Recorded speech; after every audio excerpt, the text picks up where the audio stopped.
Bismillahirrahmanirrahim. Assalamualaikum warahmatullahi wabarakatuh. Pada yang terhormat pimpinan UIN Alauddin dan rekan-rekan Sivitas Akademika UIN Alauddin. Di sini saya ingin menyampaikan beberapa rekomendasi untuk peningkatan peringkat webometrik UIN Alauddin. Jadi sebelum kita masuk pada rekomendasi, saya ingin menjelaskan sedikit mengenai webometrik itu. Jadi webometrik itu adalah sistem perankingan perguruan tinggi sedunia yang didirikan sejak tahun 2004. Dan webometrik ini menerbitkan pemeringkatan itu dalam setahun 2 kali, yaitu di bulan Januari dan bulan Juli. Webometrik ini bukan melakukan pemeringkatan website. Jadi bukan websitenya yang dinilai, tetapi dia melakukan pemeringkatan universitas berdasarkan data yang kita masukkan di dalam situs web kita. Ini tampilan dari webometrik. Alamat websitenya adalah webometrics.info ya. Nah, sebelum kita masuk lebih dalam mengenai rekomendasi, kita lihat dulu posisi UIN saat ini. Jadi di tahun 2023 di Januari, UIN Alauddin atau peringkat webometrik UIN Alauddin berada di peringkat 7 di antara PTKIN se-Indonesia. Kemudian di tahun yang sama di bulan Juli kita mengalami penurunan drastis, yaitu kita berada di peringkat 23 PTKIN seluruh Indonesia. Nah, ada beberapa posisi juga yang perlu saya tampilkan di sini mengenai posisi penelitian UIN Alauddin, yang salah satu aspek atau parameter yang sangat dinilai oleh webometrik yaitu penelitian internasional. Di sini saya ingin membandingkan sedikit posisi penelitian Scopus kita ya. Jadi di sini kita lihat penelitian Scopus UIN Jakarta itu 2.324 penelitian. Kemudian UIN Bandung itu 1.529 penelitian, UIN Malang itu 900 penelitian, kemudian UIN Yogyakarta itu 802 penelitian. Nah, sedangkan UIN sendiri kita baru memiliki sekitar 397 ya, atau hampir 400 penelitian. Nah, ini posisi penelitian internasional kita. Indikator webometrik itu ada 4 ya, tapi sekarang itu sudah dikompres menjadi 3 saja ya, di mana ada parameter presence atau kehadiran atau kemunculan informasi, dan ada parameter visibility. Nah, kedua parameter ini sekarang bergabung menjadi parameter impact. Kemudian ada namanya parameter transparansi atau openness, ini bernilai 10%. Kemudian ada parameter excellence, nah ini nanti terkait dengan penelitian kita di level internasional. Sedikit saya jelaskan mengenai parameter presence atau public knowledge share ya. Di sini ditekankan bagaimana atau berapa banyak jumlah domain atau subdomain. Jadi kalau domain kita itu adalah UIN Alauddin Aceh ID, subdomain itu misalnya kerjasama.uinalauddin Aceh ID atau academic.uinalauddin.id, itu adalah subdomain. Nah, itu kita akan dinilai dari jumlah kekayaan subdomain dan juga kekayaan konten dari subdomain itu. Kemudian di sini juga kita akan dinilai jumlah informasi yang diupdate setiap hari. Ya, jadi kalau kita tidak mengupdate informasi, otomatis kita punya penilaian di parameter ini akan kurang. Dan termasuk jumlah banyaknya pengunjung yang juga melihat atau menggunakan website kita. Nah, ini bobot indikatornya hanya sekitar 10%. Sedangkan visibility ini adalah jumlah link eksternal yang diterima oleh web domain universitas dari pihak ketiga. Jadi ini artinya apa? Website dari luar itu membuat link website kita di websitenya ya, atau link www.uinalauddin.ac.id itu ditempel di website atau halaman utama website pihak lain atau pihak ketiga atau pihak yang biasanya kerjasama dengan kita. Kemudian dari visibility juga ini seberapa banyak pihak luar melihat website UIN Alauddin. Jadi ini sangat tergantung dari menarik atau tidaknya website kita untuk dilihat oleh pihak-pihak luar. Jadi semakin banyak pihak luar yang melihat website kita, nilai visibility-nya akan semakin tinggi. Nah, link tersebut menggambarkan menggambarkan prestise institusional ya, kinerja akademik kita, nilai-nilai informasi kita, apakah informasi yang kita berikan itu bermanfaat bagi masyarakat, bermanfaat bagi pihak lain, ya, kegunaan dari layanan, ya, seberapa sering kita menggunakan layanan ini. Nah, ini nikotornya cukup besar ya, dia bobotnya sekitar 40%. Ya. Sedangkan yang parameter ketiga transparansi atau openness di sini ya. Nah, ini jumlah citasi kita di Google Scholar ya. Jadi ini dianggap sebagai dokumen akademik ya, publikasi kita yang disitasi oleh Google Scholar. Di sini terkait juga dengan publikasi lokal dan nasional ya. Jadi indikator ini juga menggambarkan kekayaan publikasi karya ilmiah ya, termasuk karya-karya ilmiah di level lokal dan level nasional. Kemudian materi ajar kita, semua materi ajar kita yang kita upload ke internet atau upload di Lentera itu akan menjadi penilaian tersendiri bagi Webometric. Kemudian kita fokus pada penelitian plus-plus yang dimiliki universitas. Jadi laporan di Sinta itu perlu kita lengkapi semua data-datanya. Nah, ini juga bobotnya cuma 10% ya, tapi punya efek yang luar biasa dan kita tidak bisa mengecilkan bobot-bobot ini. Nah, yang paling berpengaruh juga di Webometric, walau dia 40%, tapi kalau kita bandingkan visibility dengan excellent, itu pengaruh excellent ini lebih kuat dibanding dengan pengaruh visibility. Jadi ini terkait dengan jumlah dokumen yang dimiliki universitas yang terindeks di Scopus, di Thomson Reuters, Wiley, Elsevier dan lain sebagainya. Fokus kita pada paper-paper atau jurnal-jurnal internasional ya, dan juga kita harus fokus pada citasinya atau berapa banyak orang yang menjadikan penelitian kita sebagai referensi. Nah, ini bobotnya 40%. Ini sedikit gambaran mengenai parameter dari Webometric. Sekarang kita langsung ke rekomendasi untuk dosen-dosen atau untuk Civitas Academica. Jadi buat teman-teman dosen ya, untuk membantu peningkatan Webometric kita, saya berharap bisa kita kunjungi website kita setiap hari ya, dan juga minimal menggunakan Lentera pada saat pembelajaran.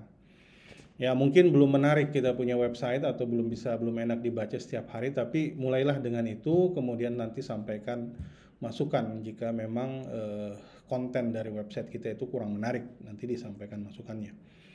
Kemudian ini yang perlu kita pastikan, apakah semua dosen kita sudah punya email UIN Alauddin AC.id. Kemudian jadikan email ini sebagai email untuk komunikasi keluar, karena ini juga penting dan terdeteksi oleh Webometric. Nah, kemudian promosikan ya. Dulu itu ada stiker ya, yang ada www.uinalauddin.ac.id. Mungkin ada baiknya juga ada yang mencoba membuat stiker-stiker ini untuk dijual sebagai souvenir universitas barangkali ya. Kemudian teman-teman kalau memang ada di tempat lain ya, ada di radio misalnya, ada yang diwawancarai, ada di TV dan sebagainya, usahakan ada penyampaian mengenai website kita ini ya. Itu penting untuk melihat bagaimana pengaruh Civitas Academica terhadap dunia luar ya, terhadap masyarakat ya, terhadap negara, terhadap dunia internasional, seberapa kuat pengaruhnya. Nah, kemudian di email sendiri kita harus buat signature ya, tanda tangan yang ada di setiap email kita ya. Jadi seperti ini signature yang saya buat yang di garis di dalam kotak merah ini. Nah, ini adalah signature di mana ada halaman atau ada link Uin Alauddin HID. Nah, ini kalau kita bikin signature itu kalau bisa disampaikan atau di tag website Uin Alauddin HID. Nah, kemudian seperti tadi yang saya sudah katakan, kalau informasi kita mungkin kurang informatif atau kurang menarik, tolong diberikan masukan ya untuk website melalui humas ya.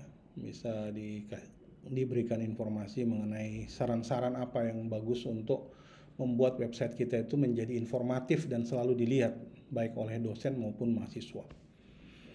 Kemudian juga menuliskan berita di bagian artikel atau opini ya. Kemudian link dan artikel opini ini disebarluaskan. Jadi kalau kita sudah menulis ya, misalnya kayak di Alauddin Community ada tulisan, kemudian linknya kita taruh di situ, teman-teman bisa memforward ke grupnya, ke grup WA lain yang eksternal UIN ya, ke grup WA yang eksternal UIN. Nah, kalau orang lain membaca tulisan-tulisan kita, itu juga akan memberi pengaruh kepada website kita. Kemudian ajak mahasiswa kita juga ya selalu membuka website utama UIN, bukan cuma Lentera tapi UIN Alauddin HID ya. Nah, itu juga pentingnya kita menaruh informasi yang memang dibutuhkan oleh mahasiswa di website kita, supaya website kita ada alasan bagi mahasiswa untuk membuka website itu. Kemudian semua dosen pastikan menggunakan Lentera di setiap kita mengajar, masukkan materi-materi ajar kita di Lentera, baik itu materi ajar yang teks PowerPoint atau ada yang punya materi ajar dalam bentuk video ya, dalam bentuk audio misalnya ya, itu bisa dimasukkan, atau dalam bentuk gambar, itu bisa kita simpan semua di database Lentera atau di server sistem informasi manajemen kampus kita. Kemudian buat konten-konten tulisan, audio, video ya, media sosial. Kalau kita buat konten itu jangan selalu lupa tag alamat website UIN, termasuk juga alamat-alamat medsos dari UIN ya. Ini bisa dilihat di websitenya UIN. Kita punya alamat FB, alamat Instagram, alamat TikTok dan lain-lain. Nah, ini bisa kita tag juga di situ. Kemudian terkait untuk penelitian ya. Jadi ini yang sering kita lupa, banyak dari kita yang sudah melakukan publikasi internasional tapi tidak memasukkan email kita yang menggunakan email UIN Alauddin. Jadi ini utamanya juga untuk teman-teman yang sementara S3 ya. Publikasinya tolong menggunakan email UIN, jangan menggunakan email institusinya ya. Kalau bisa diusahakan selalu menggunakan email institusi UIN Alauddin, apalagi kalau yang dibiayai oleh Kemenak ya. Itu saya rasa kewajiban bagi kita untuk mencantumkan alamat email UIN Alauddin. Nah, ini juga yang tidak kalah pentingnya dari sisi penelitian, pastikan nama kita itu sudah ada di Sinta ya, di Sinta Kemendikbud.id. Pastikan juga kita punya ID Google Scholar, punya ID Scopus untuk yang sudah meneliti Scopus, punya ORCID ID dan lain-lain. Nah, ini juga berpengaruh sekali ya di parameter excellence, parameter penelitian. Kemudian pastikan penelitian Anda itu sudah masuk atau terdeteksi Google Scholar ya. Terdeteksi juga Scopus kalau yang punya penelitian Scopus, Sinta, WOS dan lain-lain. Dan kita terus-menerus juga harus mendorong penelitian di skala internasional. Buat mahasiswa, kita juga kalau bisa mendorong mahasiswa kita untuk melakukan publikasi ya. Jadi ini untuk parameter openness, transparansi, kita bisa menggunakan publikasi lokal ataupun nasional ya.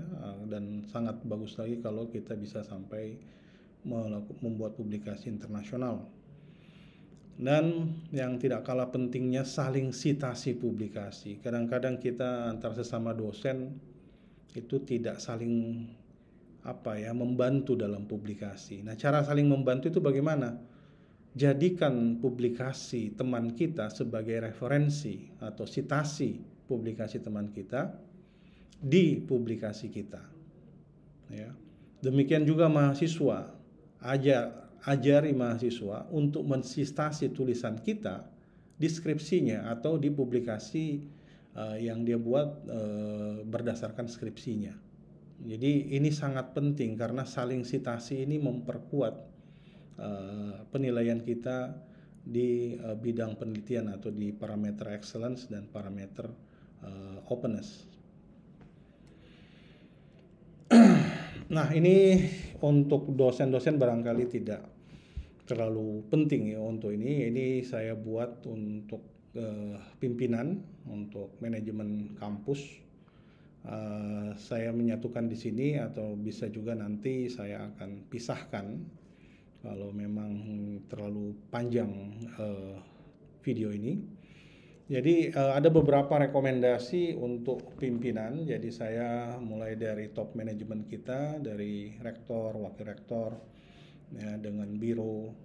Nah, ini dukungan kebijakan dan sosialisasi rekomendasi ini berpihak pada peningkatan peringkat webometrik kita. Jadi butuh dukungan terhadap rekomendasi-rekomendasi ini. Jadi dukungan juga tidak lepas di kebijakan memperkuat penelitian dengan penelitian di skala internasional. Kemudian pastikan setiap MOU kita ada link website UNM di partner MOU kita. Ya, jadi paling sedikit kalau cuma MOU yang terjadi ada pertukaran link. Jadi kita bisa mendapatkan membuat link mereka atau buat alamat website mereka di website kita. Demikian juga sebaliknya mereka menaruh alamat link website kita di website mereka. Untuk lembaga-lembaga khususnya LP2M dengan LPM, jadi ini sudah ada subdomainnya masing-masing, ada LP2M UIN Alauddin Asy'id dan LPM UIN Alauddin Asy'id. Pastikan informasinya terupdate. Jadi saya lihat kemarin informasinya sudah sangat tidak update. Kemudian berikan informasi-informasi yang dibutuhkan oleh Civitas Akademika ya, kayak pengumuman penelitian, informasi-informasi kapan seminar, kapan proposal ya. Sama juga untuk LPM bagaimana kebijakan mutu yang baru, kalau ada regulasi-regulasi baru itu barangkali sangat bagus jika ditampilkan di website LPM ya. Atau website-website di website ini kita cantumkan juga kerjasama yang sudah terjadi dengan masyarakat. Jadi ini otomatis akan membuat kita menampakkan kinerja kita ya. Jadi sebenarnya banyak sekali kinerja yang sudah dilakukan biasanya ya. Cuma karena tidak ada publikasi, tidak ada tulisan tentang kinerja itu, maka orang melihat seperti seolah-olah tidak ada yang kita kerjakan. Jadi pentingnya kita mengupdate informasi sebenarnya juga untuk kita sendiri ya, untuk memberikan kontribusi bahwa kita banyak melakukan hal penting untuk kampus, tapi dan itu bisa dilihat di website kita. Nah, untuk lembaga jika ada yang menggunakan sistem informasi atau aplikasi, pastikan itu terkait dengan subdomainnya masing-masing ya, di LP2M ataupun LPM. Dan juga kalau ada aplikasi yang ingin dijalankan, pastikan berkoordinasi dengan Pustipat ya, karena kita akan meletakkan seluruh informasi itu pada pusat data kita atau database utama kita. Kemudian pastikan database penelitian, database dokumen-dokumen mutu internal UIN itu terdokumentasi dalam database internal kita ya. Jadi bukan hanya ada di Litap Dimas ya, yang merupakan server eksternal yang tidak bisa kita seenaknya masuk di database itu. Untuk fakultas dan prodi, kita berharap setiap fakultas bisa berkontribusi 2 berita setiap hari. Kemudian untuk prodi sendiri kita berharap ada kontribusi 1 berita 1 hari. Kemudian pengelolaan website di fakultas kalau bisa dioptimalkan ya, menyampaikan hal-hal yang sifatnya informatif bagi Civitas Akademika di lingkungan fakultasnya masing-masing. Untuk manajemen rektorat, setiap unit kerja yang memiliki subdomain masing-masing ya, seperti yang ini kerjasama UIN Alauddin Asy'id ya, subdomainnya Humas, dan pastikan kita selalu melakukan update. Sebenarnya semua unit kerja seharusnya itu sudah punya subdomain sendiri, kemudian juga bisa memiliki aplikasi-aplikasi ya di dalam subdomain. Jadi aplikasi itu seperti misalnya sistem kepegawaian ya. Jadi bukan cuma sekedar data, tapi kita bisa mengolah data-data itu ya. Kita bisa melihat data-data itu, bagaimana data-data itu terhubung ke pusat data setiap dosen misalnya. Nah, itu kalau ada pengembangan sistem ya di unit kerja, tolong selalu berkoordinasi dengan Pustipat karena ini juga terkait dengan integrasi data. Untuk Pustipat sendiri, kita berharap melakukan perbaikan ya di tampilan homepage. Tampilan yang saat ini itu serasa masih kurang informatif, jadi ada baiknya dilakukan perombakan sedikit untuk membuat website itu lebih informatif. Kemudian yang kedua, pastikan semua informasi-informasi yang ada di website yang bisa dilihat oleh publik itu dibuka. Kecuali kalau memang informasi yang tidak bisa atau bukan konsumsi publik, itu bisa tetap disimpan atau dijaga kerahasiaannya agar tidak disalahgunakan oleh orang. Kemudian Pustipat harus juga menyiapkan tenaga untuk mendeteksi update informasi yang terjadi di website. Jadi kita telah memberikan amanah misalnya ke prodi dengan fakultas ya, itu untuk mengupdate setiap hari. Ya, ini penting untuk mengangkat peringkat webometrik kita. Pustipat juga harus siap mengantisipasi ya kalau ada keluhan atau masalah di website di semua subdomain ya, baik itu subdomain dari manajemen rektorat maupun subdomain di fakultas dan prodi. Itu kalau ada hal-hal gangguan teknis atau keinginan perbaikan atau keinginan untuk membuat tampilannya lebih menarik, itu bisa dikomunikasikan dengan Pustipat. Kemudian untuk humas sendiri kita berharap melakukan update berita 3-5 berita per hari. Kemudian kita bisa menulis, kalau kita mau menulis kita informasikan ke humas tulisan kita, artikel atau opini. Nanti humas yang akan mempublish artikel atau opini yang kita buat. Kemudian kita memberikan informasi-informasi yang dibutuhkan oleh masyarakat luas. Jadi pastikan informasi-informasi yang perlu diketahui oleh masyarakat bisa kita munculkan di website kita. Kemudian selain itu mengelola seluruh konten-konten website lainnya ya, yang terkait dengan konten yang harus diupdate. Untuk SPI sendiri kita berharap ada evaluasi untuk rubrik BKD ya. Jadi kemarin saya lihat di rubrik itu mengenai pengelolaan website terlalu banyak profesi atau terlalu banyak peran bagi website, padahal di sini yang kita butuhkan itu sebenarnya penulis saja dengan admin ya, pengelola dari website. Jadi sangat diharapkan rubrik BKD akan menampung penulis dan akan menilai penulis website itu berdasarkan tulisannya, banyaknya tulisannya yang dia buat setiap bulannya. Pastikan juga itu rubrik itu, kemudian ada rubrik untuk posisi admin juga sebagai yang bertanggung jawab mengelola secara teknis website tersebut. Jadi ada dua saja yang saya rekomendasikan, web admin sama penulis konten ya.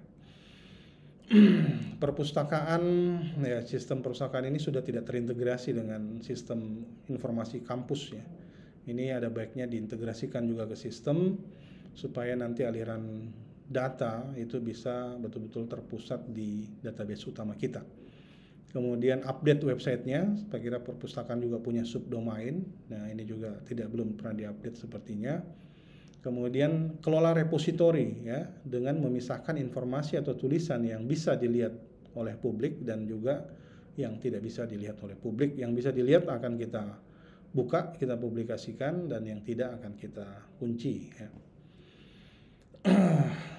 Oke, untuk terakhir kesimpulan, untuk mengangkat peringkat webometrik UIN Alauddin ini bukan pekerjaan yang sifatnya temporari.